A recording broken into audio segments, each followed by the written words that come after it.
हमारी लोकप्रिय नेता वसुंधरा जी से आग्रह करता हूँ कि वो अपनी बात आके कहे और मुझे जिताने की अपील करे।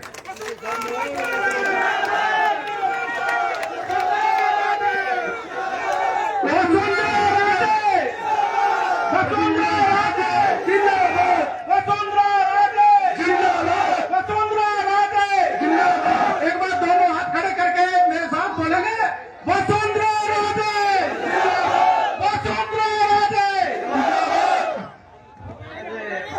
ये वाकई में बहरोड़ में आ गए। आज दिन भर सोते देख बैठ जाओ, आराम से बैठ जाओ, सब बैठ जाओ, ये सब बैठ जाओ। तो 1 मिनट के लिए बैठ जाओ ना आप लोग सब। जिसके हाथ में कैमरा नहीं है वो तो बैठ ही जाओ। हाँ, मुझे समझ में आ गई जसवंत जी जब मैं बहरोड़ में आ गई।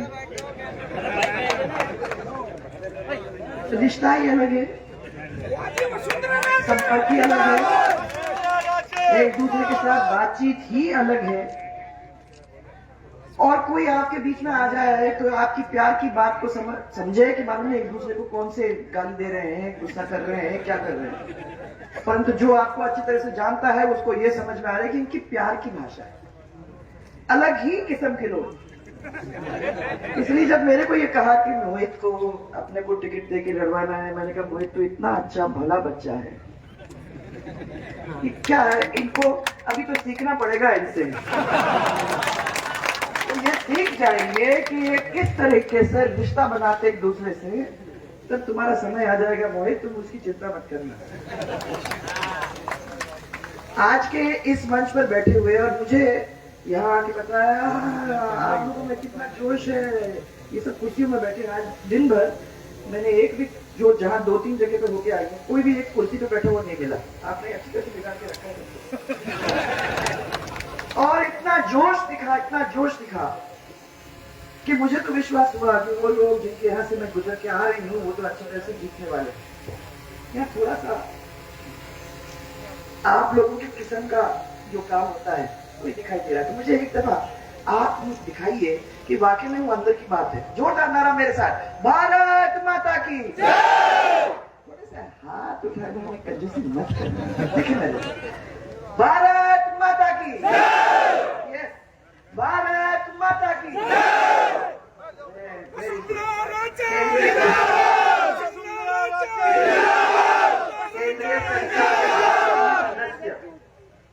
बहन हमारी सुधा जी हरियाणा के दिग्गज नेता, जिनको बहुत सालों से और सुपर देखा मेरे साथ, राजमाता साहब के साथ जगह जगह पर जाते हुए, जगह जगह पर मिलकर लोगों के बीच में अपनी बात रखते हुए ऐसे नेता रामविलास जी, आपको यहाँ देखकर मुझे बहुत खुशी हुई। बहुत दिन बाद इस जश्न के बहाने आपसे मिलने का मौका मिला।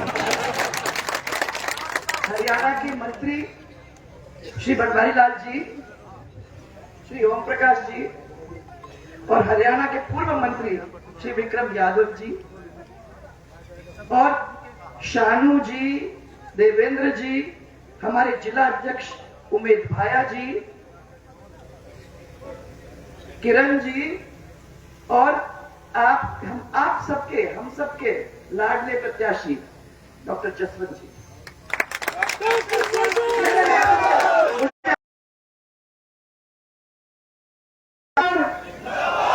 डॉक्टर जसवंत, ये है बात।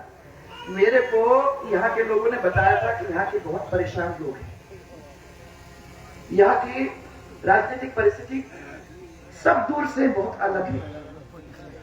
और मैं चला के डॉक्टर साहब को ये कहने आई थी, मैंने कहा देखो तो सही कि तुम्हारी परिस्थिति क्या है, कैसी अलग है।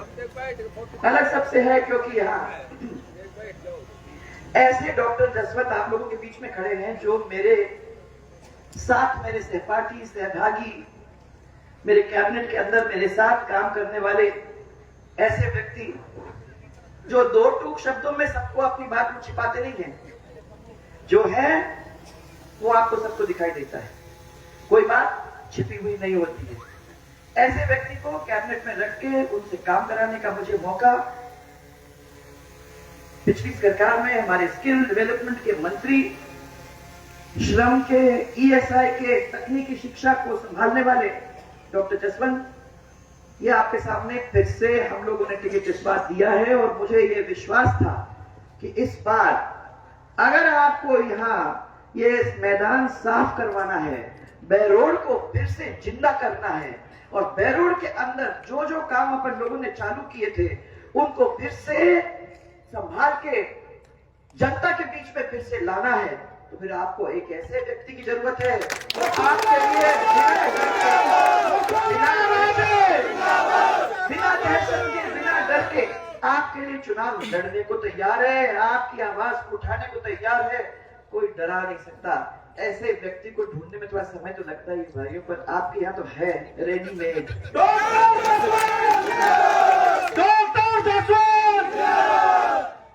आप लोगों को आवाज ही लगा रहा है, तो माइक बंद करने को कहूंगी ना अभी।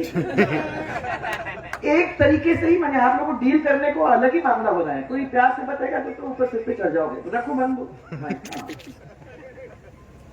आपको मैं बताऊं कि जब ये मंत्री थे तो जो इस देश के अंदर पहली बार हुआ, राजस्थान के अंदर स्किल डेवलपमेंट का एक सबसे बड़ा यूनिवर्सिटी अगर कहीं लगा है तो सबसे पहले राजस्थान के अंदर लगा, और वो ये डॉक्टर जसवंत की वजह से लगा। ये मेरे को हमेशा ये कहते थे कि हमारे इतने सारे बच्चे बेरोजगार हैं, उनको नौकरी देने का, जो लोग हम लोग सरकारी नौकरी के द्वारा दिलवा सकते हैं उनको तो अपन लोगों ने दिलवाया, परंतु आज जो परिस्थितियां हैं स्टेट के अंदर, उसमें ये जरूरत है कि ज्यादा से ज्यादा बच्चों को पढ़ा लिखा कर जमीन पर खड़ा करने की और अपने धंधे के अंदर उनको इन्वॉल्व करने का ये काम हम लोगों को करना है। तो उसके बारे में हम लोगों ने बहुत सोचा और सोच करके हमने ये तय कर दिया कि ITI खड़ा करें जगह जगह पर। हमने ये सोचा कि स्किल डेवलपमेंट को बच्चों को पकड़ पकड़ के उनको अलग अलग चीजों के बारे में सिखाए। इलेक्ट्रॉनिक्स है, 2-2 साल के कार्यक्रम नहीं, खाली 6-6 महीने 8-8 महीने के कार्यक्रम में उनको बेसिक सिखा के उनको ऐसी स्थिति में ला दें ताकि वो इंडस्ट्री के अंदर छोटे छोटे काम खुद कर सके। ऐसी परिस्थिति हम लोगों ने बनाने का काम किया और मुझे बड़ी खुशी है कि अलग अलग जगह कर ऊपर हम लोगों ने ये मेले किए। आपको याद होगा रोजगार मेले, ये नाम से पहचाने जाते थे, और उन रोजगार मेलों के द्वारा हम लोगों ने करीबन 15 लाख ऐसे बच्चे थे जिनको नौकरी देने का, सेल्फ सफिशिएंट होने का, सेल्फ एम्प्लॉय होने का हमने एक बहुत बड़ा मौका दिया। मैं इनको धन्यवाद देना चाहती हूँ क्योंकि घूमे, जगह जगह गए, रोजगार मेलों में गए, जगह जगह लोगों को प्रोत्साहित किया और हमारी मदद, सरकार की मदद की, ज्यादा से ज्यादा लोगों को उस फील्ड में लाने का और उनको नौकरी का काम दिलवाने का। मेरे से लोग पूछते थे कि क्या नौकरियां आपने दी, तो मैंने कहा सरकार के अंदर हम लोगों ने करीबन 2.5 लाख नौकरी दी और सरकार के बाहर ये नए काम से हम लोगों ने करीबन 15 लाख लोगों को नौकरी देने का काम किया। हमारे यहाँ उस समय में कोई पेपर तो लीक नहीं हुआ। हमने वादा किया था कि हम बेरोजगारों को 2 साल के लिए भत्ता देंगे, क्योंकि अगर वो पढ़े लिखे हैं तो जब तक उनको नौकरी नहीं मिल जाती, जब तक उनको कोई सहारा नहीं मिल जाता, तब तक अगर वो अपने माँ बाप के पास उनके घर में रहते भी हैं तो फिर अपने माँ बाप के ऊपर बोझ नहीं बने, तो उनको एक बेरोजगारी का छोटा सा भत्ता अगर अपन देते हैं तो वो घर चलाने में अपनी मदद कर सकेंगे। इसलिए बेरोजगार भत्ता हमने दिया। मुझे याद है कि जब यहाँ काम आया, कांग्रेस आई, तो उन्होंने भी वादा किया था बेरोजगार को भत्ता देने का।